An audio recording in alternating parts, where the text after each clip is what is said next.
Good morning student. I am Avinash Ghorpade.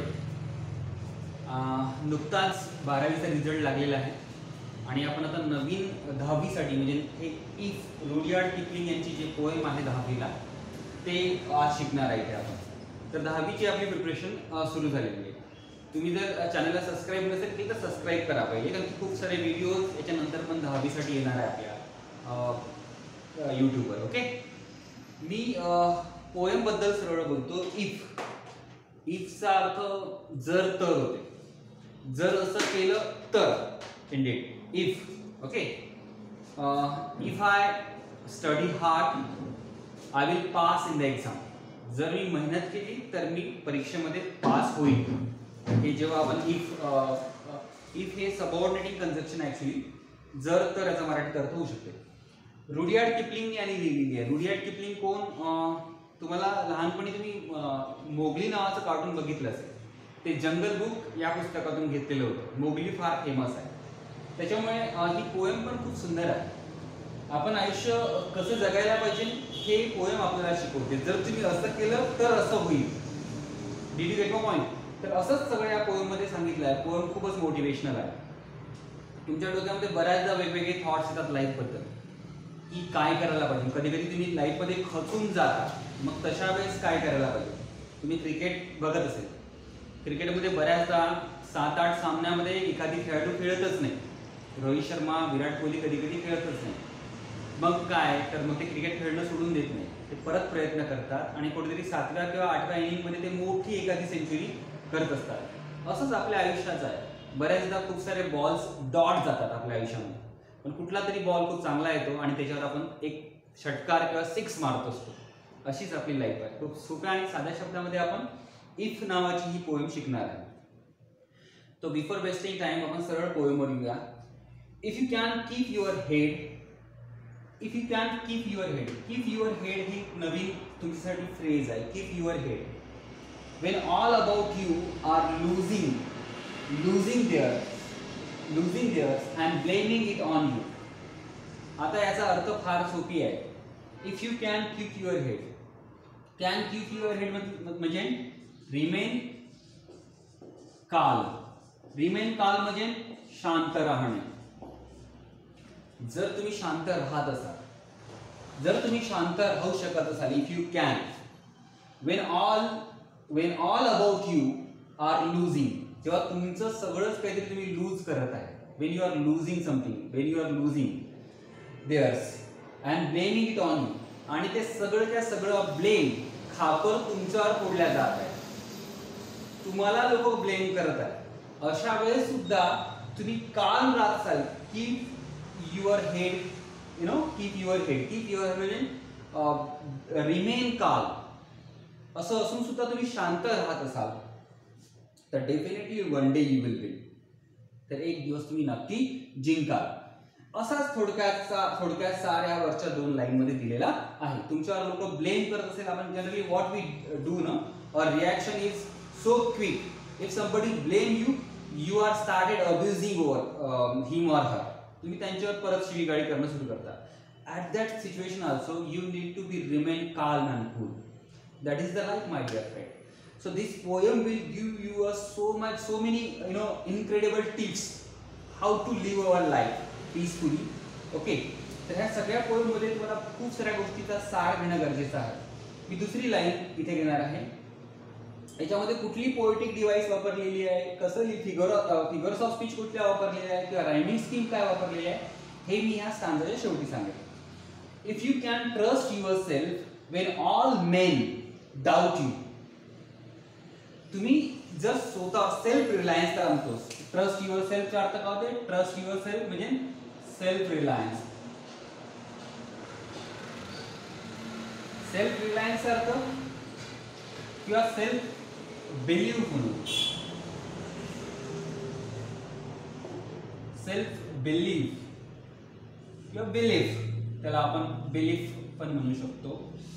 So if you can trust yourself when all men doubt you. All men doubt you, main म्हणजे सगळे माणसं का नाही, all main म्हणजे humanity, all human kinds.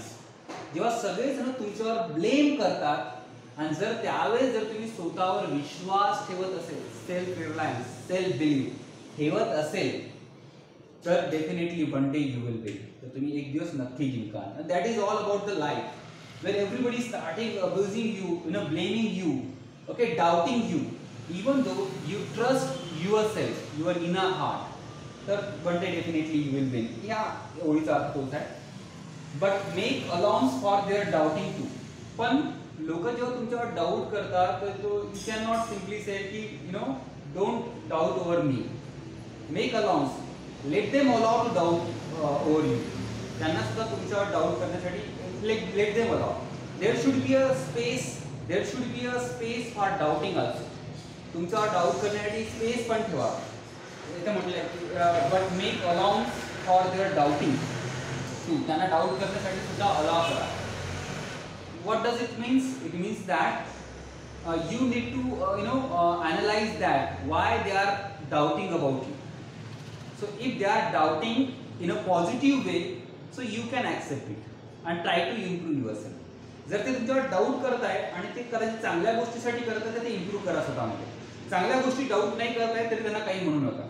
Okay, keep working, keep trying. Try करत राहा, work करत राहा, असंच थोडक्यात अर्थ या सेंटेन्सचा आहे. तो मेक अलाउन्सचा अर्थ होते, मेक अलाउन्सचा अर्थ होते consider what others have to say. दुसरे काय काय काय म्हणतात त्या गोष्टीला दुसरं तुम्ही कन्सिडर करा, समजून घ्या, असं त्यांनी अलाउन्सचा अर्थ सांगितलेला आहे.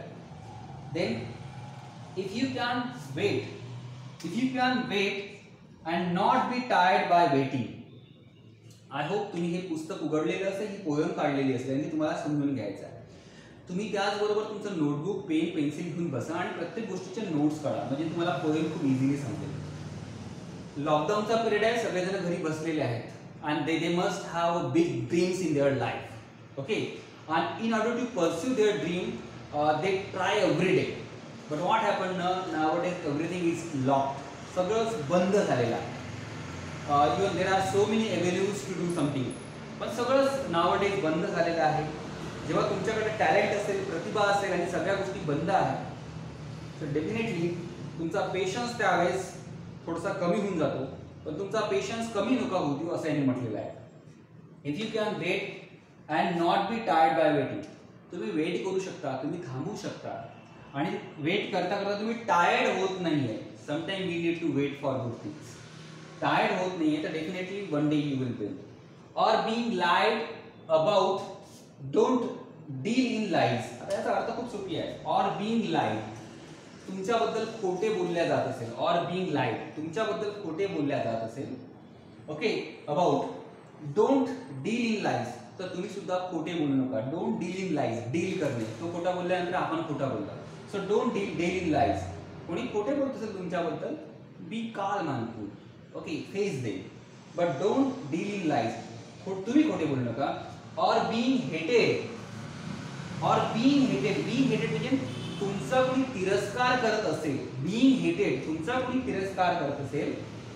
Don't give way to hating, तर तुम्ही तुमच्या साईडने त्याचा तिरस्कार करू नका.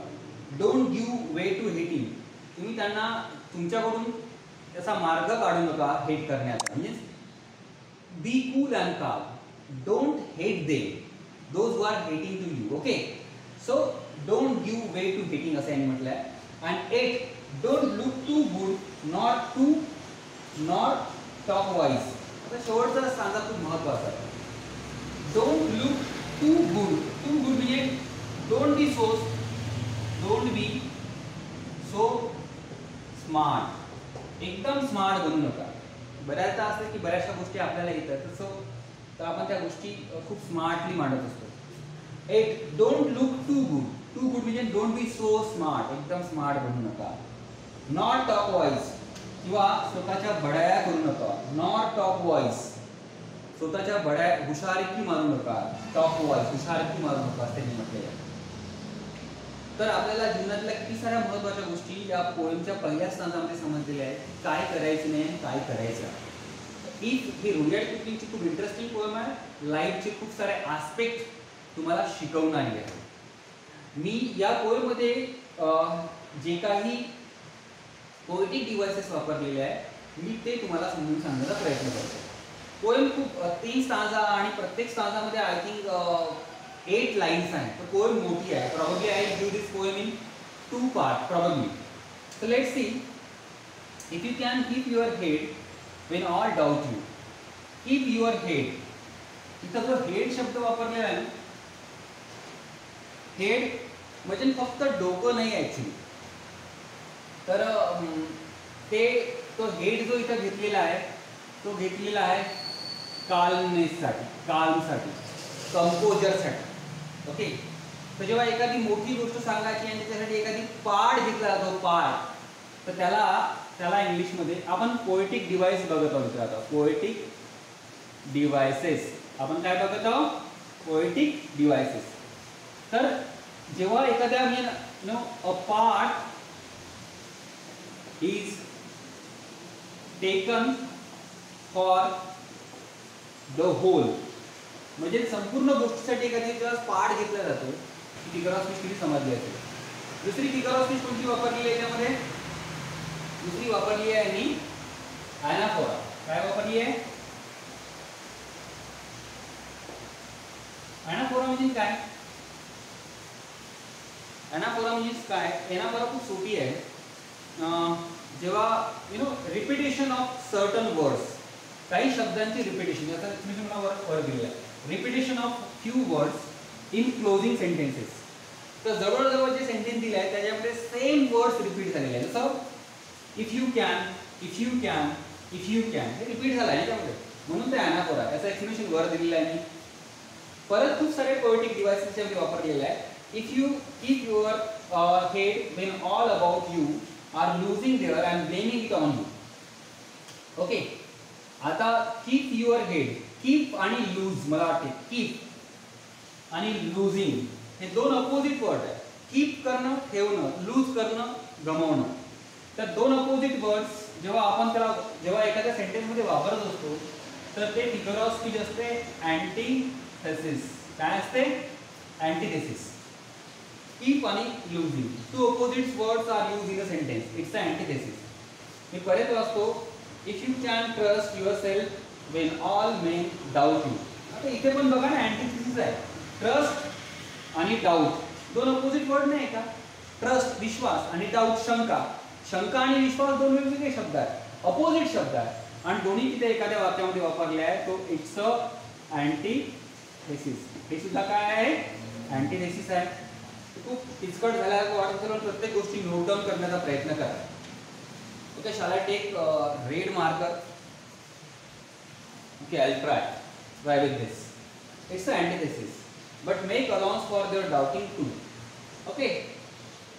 If you can wait and not be tired by waiting, okay, or being lied about, don't deal in lies, or being hated, don't give way to hating, and yet don't look too good nor talk voice. Okay.